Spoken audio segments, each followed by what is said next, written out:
So, hello everyone, and welcome to the very first episode of the FBL podcast, where we feature inspiring and outstanding staff and students to the public. So, my name is Nazrek from the Faculty of Languages and Linguistics, University of Malaya, and today we have here, virtually all the way from Switzerland, we have our very own Professor Dr. Azirah Hashim from the Faculty of Languages and Linguistics, University of Malaya.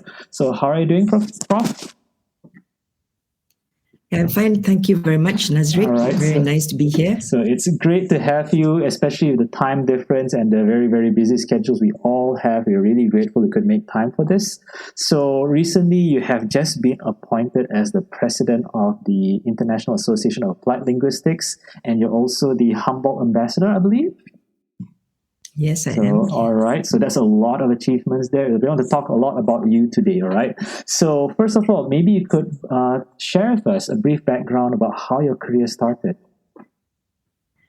Yes, I joined the faculty, which was then the Language Center, more than 30 years ago. So it's been a very long time. All right. Yes, more than 30 years ago. So at that time, I just come back from England. I was a government-sponsored student, and I completed my master's in linguistics and master's in English as a foreign language, and also a first degree in English. So the first job I ever had was at the Language Center, University of Malaya, and it's the only job I've had. But I'll talk about my career after this. So when I joined, Professor Asma was the director of the Language Center, and initially I was involved in quite a bit of English language teaching. At that time, the focus was on ESP. So we were actually teaching in various faculties. English for specific purposes, is it? Yeah, English for specific purposes. So I was mostly at the science faculty for a couple of years. Then I remember we started our there was the master's program that started at the Language Center, and I started teaching on that as well as the diploma course. I think we had a diploma course at that time. Okay, that's very interesting to know. Yeah, a few years after that, I managed to get a scholarship to do my PhD. So I did a PhD then on genre analysis and systemic functional linguistics. And at that time, my interest was on academic genres. Yeah. So after my PhD, I was involved in a lot more teaching as well as administration. I became the deputy dean of the faculty in the 1990s, and then. Sometime after that, when Professor Asma left, and then Professor Choi Kim Yong also, after she had retired, I took over as Dean of the Faculty of Languages and Linguistics for 6 or 7 years. Yeah, so my career has been really very interesting at UM because I've actually been involved in different portfolios in different entities. Yeah, so after I think around 2009, I went off on a Humboldt Research Fellowship in Germany. And then when I came back, I became the Dean of the Humanities Research Cluster. So in that portfolio, I was actually doing a lot of research management, and I was involved in a lot of interdisciplinary projects. Yeah, so that was a very interesting time as well, because I then actually got to meet people from various faculties and various disciplines, managed to get people together to work in interdisciplinary research. And that was for about 5 years.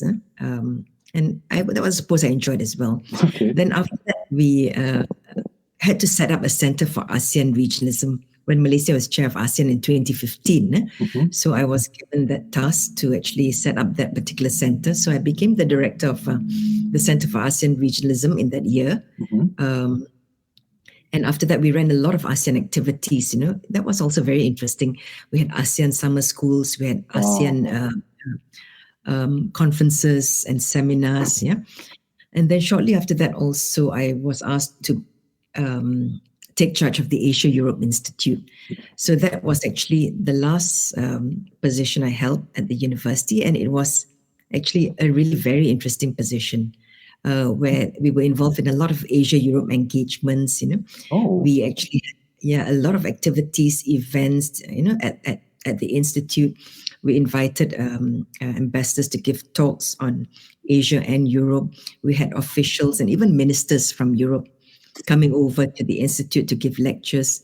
And during that time also, we applied for a couple of projects. And one of the projects that we got was the Jean Monnet Center of Excellence, ASEAN and EU in Dialogue.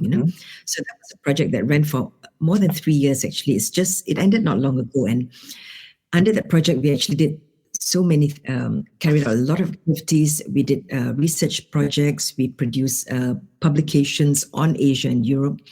And we also had this other project, Erasmus Plus, working with 7 universities.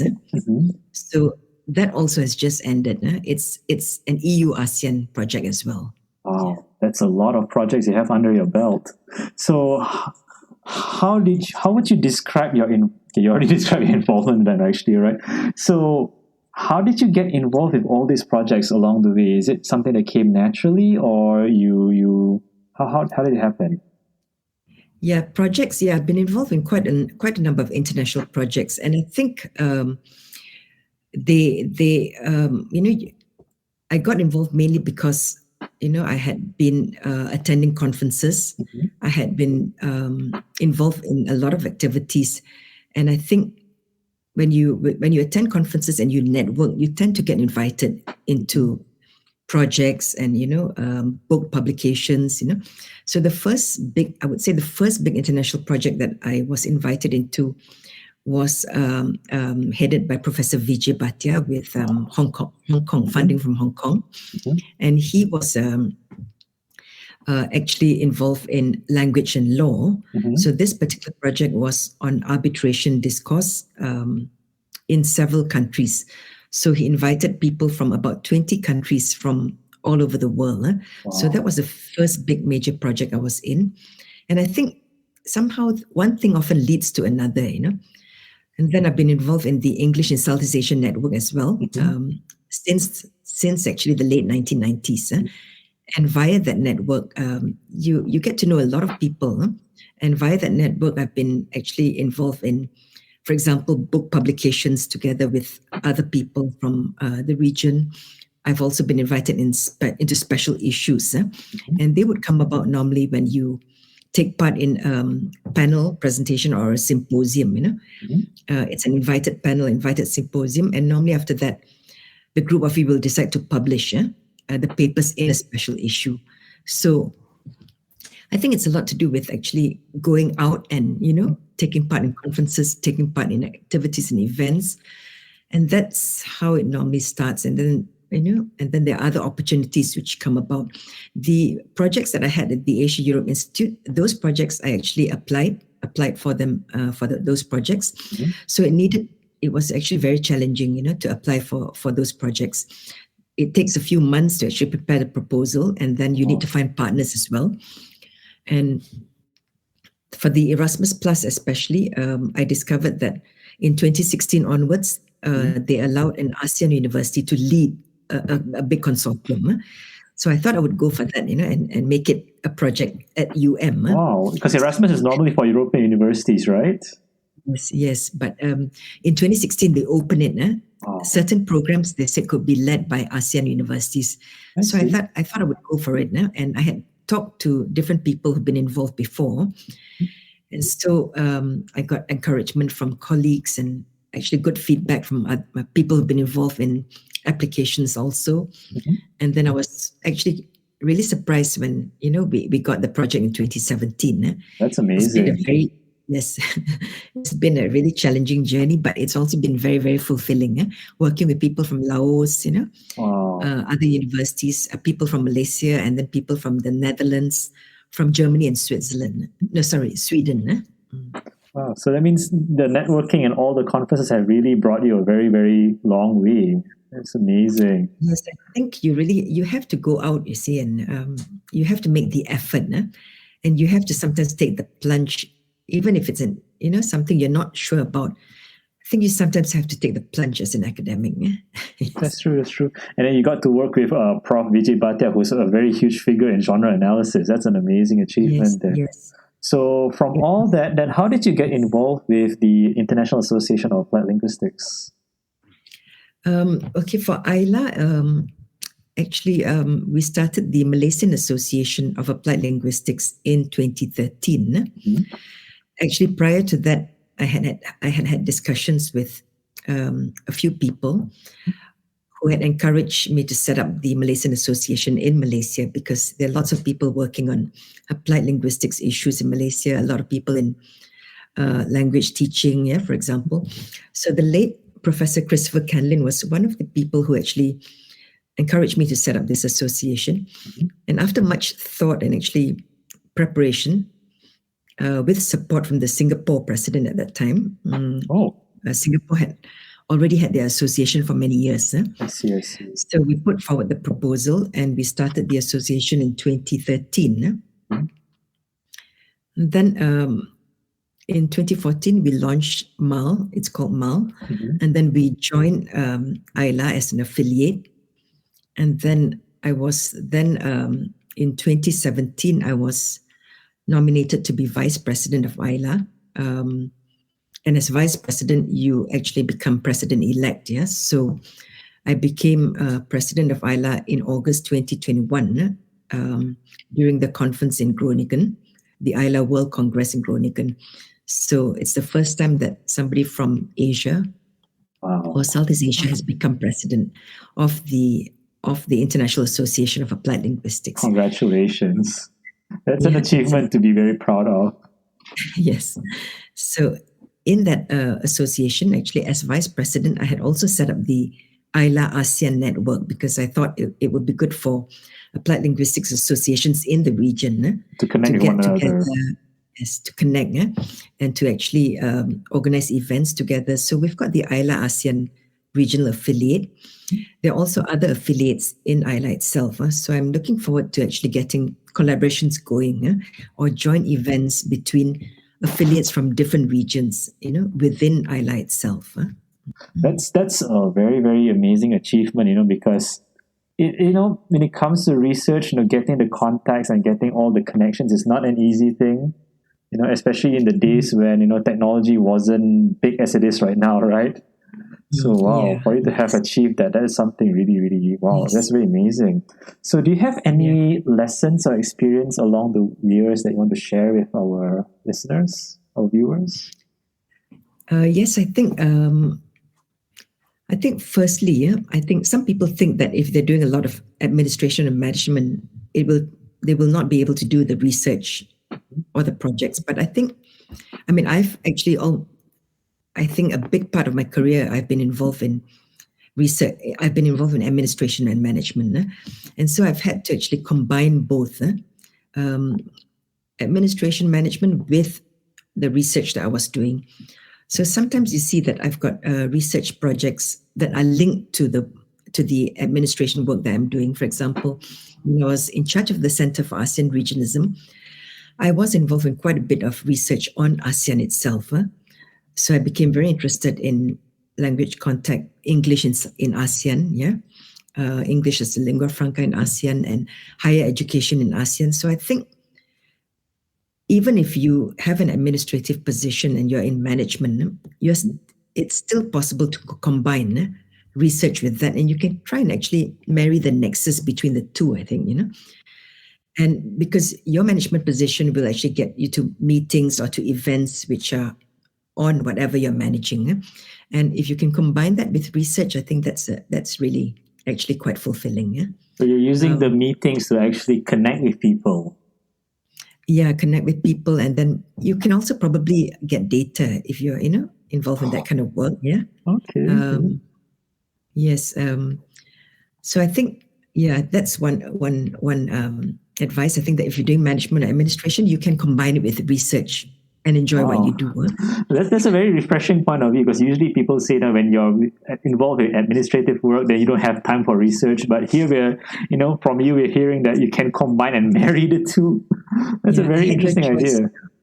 And then considering you were also the dean at that time, right? The dean, and then later the dean of the Humanities and Research Cluster. Wow. Okay. Yeah.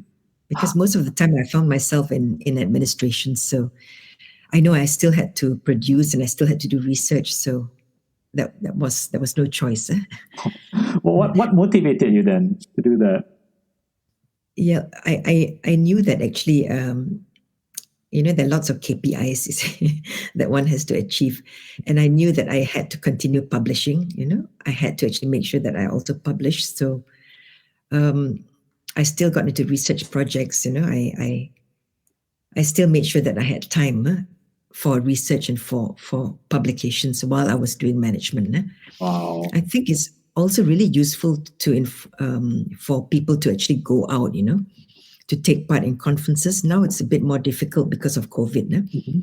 But I think it's through conferences that you actually get your networks, It's going out, meeting people, listening to talks,